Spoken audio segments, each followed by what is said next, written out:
ये कहानी एक ऐसी राइटर की है जो अपने सेक्सुअल डिजायर्स को पूरा करने के लिए किसी भी लड़की की जिंदगी को नष्ट करने से पीछे नहीं हटता। इस मूवी का नाम है यंग एडम।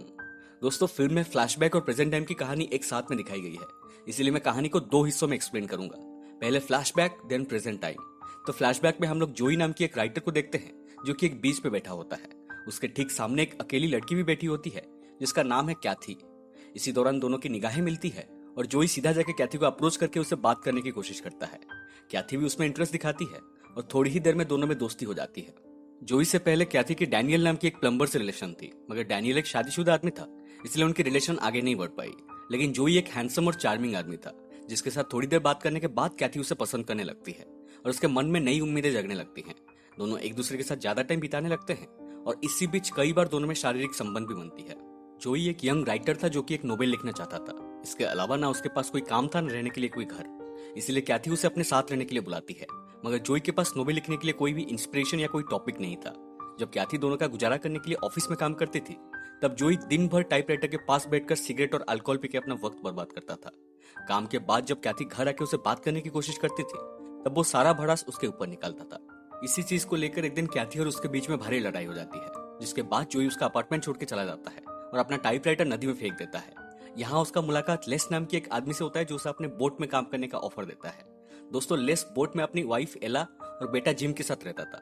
जोई उसके साथ बोट में काम करने के लिए मान जाता है और उनके साथ बोट में रहने लगता है। यहाँ काम करते हुए जोई अक्सर कैथी से मिलने जाया करता था। वो लोग क्ले नदी के किनारे एक ट्रक के गैरेज में मिलते थे और एक दिन उसी नदी के किनारे दोनों के बीच में फिर से शारीरिक संबंध बनती है, जिसके दौरान कैथी उसे कहती है कि वो प्रेग्नेंट है और उसे शादी करना चाहती है। मगर जोई उस बच्चा को एक्सेप्ट करने से मना कर देता है और कहता है मैं तुम्हारे लायक नहीं हूँ। कैथी उसे समझाने की कोशिश करती है और दोनों के बीच में बहस होती है। जोई उठ के वहां से जाने लगता है और कैथी उसे रोकने के लिए उसके पीछे भागती है, मगर अचानक उसके पैर फिसल जाती है और वो नदी में गिर जाती है। कैथी को तैरना नहीं आता है, जिस वजह से वो डूबने लगती है। अंधेरा होने के कारण जोई भी कैथी को पानी में ढूंढ नहीं पाता। वो बहुत ही ज्यादा घबरा जाता है और उसके बैग से अपने फिंगरप्रिंट मिटाकर नदी में फेंक देता है और कपड़ा एक ट्रक में फेंक देता है। इसके बाद हमें प्रेजेंट टाइम की कहानी दिखाई जाती है और मूवी की शुरुआत भी यहीं से होती है। अगली सुबह जब जोई नदी के किनारे बोट के पास बैठा होता है, तब कैथी की लाश उसे तैरती हुई मिलती है। ये देखकर लेस और जोई तुरंत कैथी की लाश को नदी से निकालते हैं और पुलिस को इस बारे में खबर करते हैं। लाश को देखकर जोई को कैथी के प्रति संवेदना तो होती है, पर वो किसी को बताता नहीं कि वो कैथी को पहचानता है। मगर ये संवेदना बस कुछ ही दिन के लिए था, क्योंकि उसके मरने के बस कुछ ही दिन के बाद ही जोई की नजर लेस की पत्नी एला पर पड़ती है और वो उसे चोरी छुपे देखने लगता है। हालांकि लेस और एला पति पत्नी थे, मगर दोनों की शादीशुदा जिंदगी में प्यार एक प्रकार से खत्म हो चुका था। लेस एक अल्कोहलिक था जो अपना ज्यादातर पैसा जुए में उड़ा देता था और ज्यादा शराब पीने के कारण वो एला को शारीरिक सुख भी नहीं दे पाता था।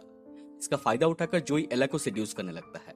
अपने पति से शारीरिक सुख ना मिलने के कारण एला भी धीरे धीरे जोई के प्रति ढलने लगती है और एक रात जब लेस जिम को लेकर एक मेले में गया होता है, तब दोनों के बीच में शारीरिक संबंध बनती है।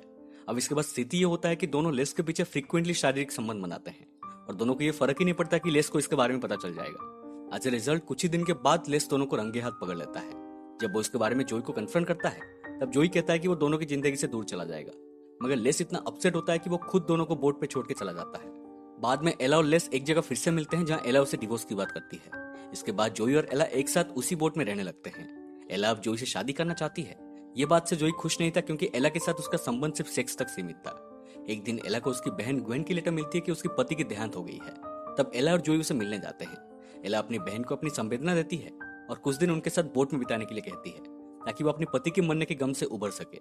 मगर यहाँ भी ग्वेन भाई की स्वाग देखकर फिदा हो जाती है और एक दिन दोनों फिल्म देखने के बहाने बाहर जाते हैं, एक रेस्टोरेंट में ड्रिंक करते हैं और एक सुनसान सड़क पर यौन संबंध बनाते हैं।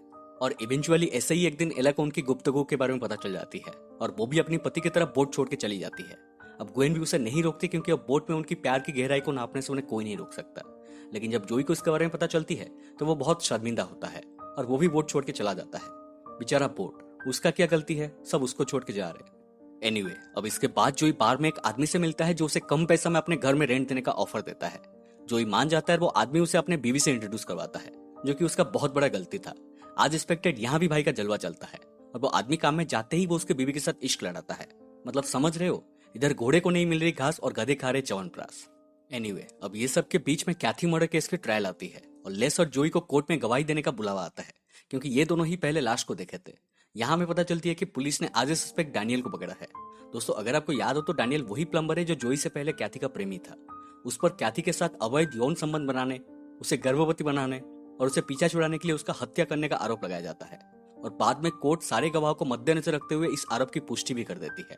कोर्ट में बैठा जोई ये जानता था कि डैनियल निर्दोष है, मगर वो चुप रहता है। वो कोर्ट को एक एनोनिमस चिट्ठी लिखता है कि कैथी की मौत एक एक्सीडेंट थी और डैनियल निर्दोष है, मगर कोर्ट ये लेटर को अनदेखा कर देती है और डैनियल को फांसी की सजा सुनाई जाती है। हालांकि डैनियल के लिए जोई को हमदर्दी होता है, फिर भी वो अपना मुंह नहीं खुलता। मूवी के अंत में जोई क्ले नदी के उसी किनारे में जाता है और पानी को कुछ देर घूरने के बाद शायद अपना अगला संभोग के खोज में निकल पड़ता है। और दोस्तों, मूवी यहीं पर खत्म हो जाती है। तो ये थी यंग एडम की पूरी कहानी। अगर जोई के कैरेक्टर पर ध्यान दिया जाए तो वो एक निहायती स्वार्थी, मतलबी, बेईमान, खुदगर्ज, मिथ्यावादी, नीच, दुष्ट, दुराचारी, भ्रष्टाचारी, छिछोरा, कामुक, ठरकी, हबसी, कपटी, लंपट, मक्कार किस्म का आदमी था। पहले तो उसने अपना राइटिंग का करियर को पानी में डुबा दिया, फिर उसने कैथी को धोखा दिया और उसके बच्चे को नहीं अपनाया जिसने उसे 2 साल तक अपने घर में पनाह दिया। फिर एला के साथ अवैध संबंध बना के लेस और एला का घर तोड़ा। फिर एला की बहन, मकान मालिक की बीवी, जिसके साथ भी संबंध रखा, उसे धोखा ही दिया। अंत में वो कोर्ट में गवाही देकर डैनियल को बचा सकता था, लेकिन उसने ऐसा भी नहीं किया। दरअसल उसे डर था कि कोर्ट उसकी बातों पर यकीन नहीं करेगी और उसे भी डैनियल की तरह फांसी की सजा सुनाई जाएगी, जिससे उसकी आगे होने वाली संभोग की आनंद पर पूर्ण विराम लग सकती है। दोस्तों, इस मूवी की कहानी सेम नाम से लिखी गई एक नोवेल के ऊपर आधारित है, जिसे IMDb पर 6.4 की रेटिंग मिली है। और ये मूवी बाकी मूवी से थोड़ी डिफरेंट है। सभी किरदारों ने बहुत ही बढ़िया एक्टिंग की है और पर्सनली मुझे मूवी काफी पसंद आई। उम्मीद करता हूं कि आपको ये एक्सप्लेनेशन पसंद आई हो। दोस्तों, हमारे व्यूअर्स में से 98% से भी ज्यादा व्यूअर्स अभी तक चैनल को सब्सक्राइब नहीं किए हैं। अगर कुछ गलतियां हो रही है तो प्लीज मुझे कमेंट में बताइए, मैं इंप्रूव करने की बिल्कुल कोशिश करूंगा। अगर आपको हमारा काम पसंद आ रहा है तो प्लीज हमारे चैनल को सब्सक्राइब करके हमें सपोर्ट कीजिए और साइड वाला बेल आइकन को भी दबा दीजिए, क्योंकि हम ऐसे ही इंटरेस्टिंग एक्सप्लेनेशन लाते रहते हैं। मिलते हैं अगले वीडियो में, तब तक stay home and take care.